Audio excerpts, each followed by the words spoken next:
वडकांत्रा के एक स्कूल के बाहर अचानक विस्फोटक मिलने से हड़कंप मच गया। 10 साल के एक बच्चे ने खेल खेल में जब विस्फोटक को फेंका तो जोरदार धमाका हो गया।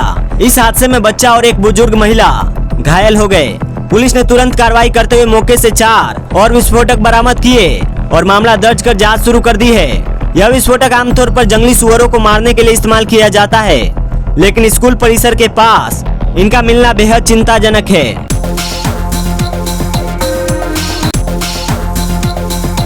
बेटा बताकर बेटी थमाई। जी हाँ, बिहार के मुजफ्फरपुर में एसकेएमसीएच अस्पताल से चौंकाने वाला मामला सामने आया है। यहाँ एक महिला ने बेटे को जन्म दिया, लेकिन जब परिजन माँ बच्चे को घर लाए तो नवजात बच्ची थी। परिजनों ने तुरंत अस्पताल प्रबंधन और पुलिस से शिकायत की, जिसके बाद मामले की जांच शुरू हो गई। परिजनों का आरोप है कि अस्पताल में डिलीवरी के वक्त बताया गया कि बेटा हुआ है। उसी की झलक देखकर नर्सों को नेक भी दिया गया, लेकिन घर पहुंचे तो बच्ची थी। फिलहाल एसडीपीओ विनीता सिन्हा इस मामले की जांच कर रही है। अस्पताल प्रशासन से जवाब तलब किया जा रहा है।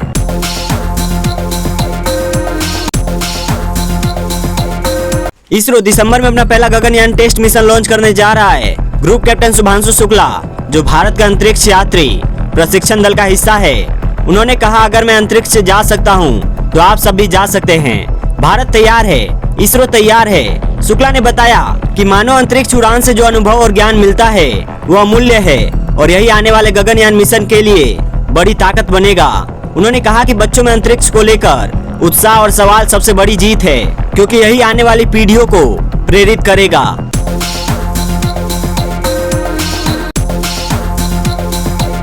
इंडिया गठबंधन उपराष्ट्रपति पद कैंडिडेट बी सुदर्शन रेड्डी ने राहुल गांधी की तारीफ की। कहा, वे सड़क को खामोश नहीं होने देते और सरकार को फैसले पर मजबूर करते हैं।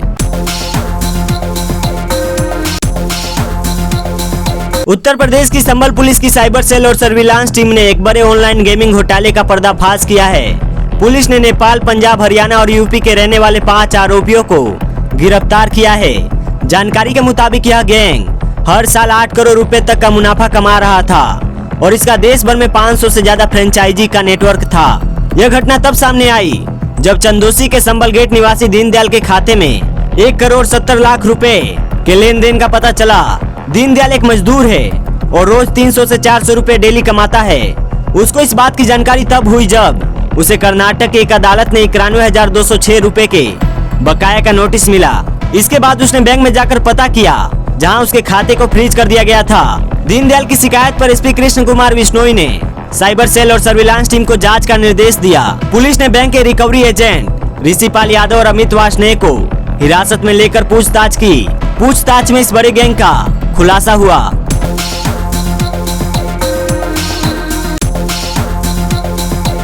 हमले के बाद आई दिल्ली सीएम की पहली तस्वीर। बता दें कि दिल्ली की मुख्यमंत्री रेखा गुप्ता पर जन सुनवाई के दौरान 20 अगस्त के दिन हमला हुआ था, जिसमें उनके सिर में चोट आई। आरोपी की पहचान गुजरात के राजकोट निवासी 41 वर्षीय राजेश भाई खिमजी भाई सकरिया के रूप में हुई है।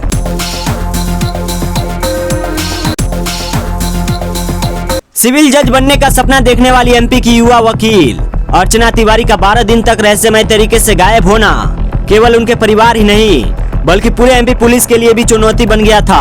29 साल की अर्चना ने जिस बारीकी से अपने गायब होने का प्लान बनाया, उसने हर किसी को हैरान कर दिया। लेकिन इस कहानी में अर्चना अकेली नहीं थी। 3 लड़के और एक विदेशी दोस्त वह किरदार बने, जिनकी मदद से अर्चना 12 दिन तक पुलिस और परिवार की नजरों से बची। दरअसल अर्चना के परिवार वाले उनकी शादी एक पटवारी से तय कर रहे थे। परिवार का कहना था कि पढ़ाई लिखाई होती रहेगी, अब शादी भी कर लो, लेकिन अर्चना इस रिश्ते से खुश नहीं थी।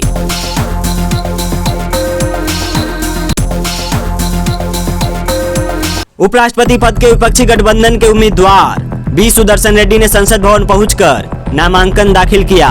इस मौके पर कांग्रेस पार्टी के अध्यक्ष मल्लिकार्जुन खड़गे, सोनिया गांधी, प्रियंका गांधी, राहुल गांधी, अखिलेश यादव समेत इंडिया ब्लॉक के शीर्ष नेता रहे मौजूद।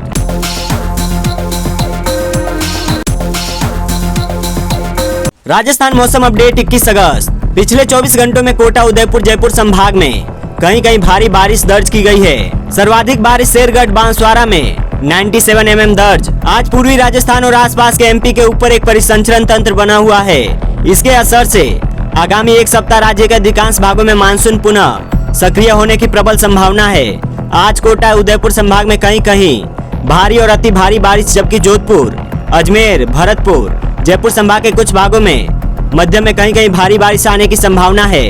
दक्षिणी और दक्षिण पूर्वी भागों में कहीं कहीं भारी अति भारी बारिश की गतिविधियां आगामी 3-4 दिन जारी रहने और शेष अधिकांश भागों में मध्यम से तेज बारिश होने की संभावना है।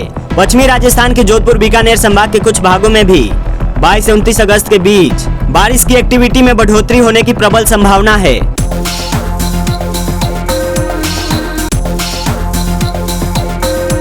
संसद के चालू मानसून सत्र के दौरान वोटर लिस्ट रिवीजन के मुद्दे पर गतिरोध जारी रहा। सत्र अंतिम दिन भी लोकसभा की कार्यवाही हंगामे के कारण नहीं चल सकी। लोकसभा स्पीकर ओम बिरला ने सदन की कार्यवाही हंगामे के कारण पहले 12 बजे तक फिर अनिश्चित काल के लिए स्थगित करने की घोषणा कर दी। लोकसभा स्पीकर ने कहा कि इस सत्र में कुल मिलाकर 14 सरकारी विधेयक सदन में पेश किए गए। इनमें से 12 विधेयक पारित भी किए गए।